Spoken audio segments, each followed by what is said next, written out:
Carousel horse fires revolver in wild display. Riverdale, June 14, 1954. Thrills turned to astonished laughter yesterday after a carousel horse figure at Riverside Park amusement grounds was seen brandishing a revolver and firing several shots into the air.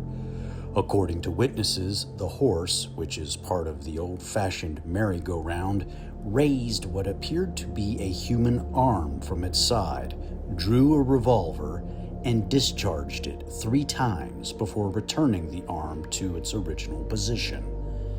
At first, I thought it was part of the ride, Miss Helen Carlton, 32, said, of Riverside, but then it fired and people started screaming.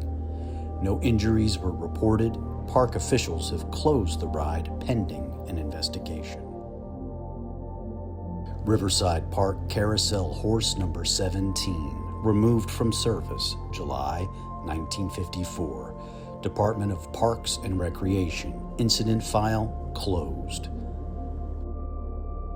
Current whereabouts unknown.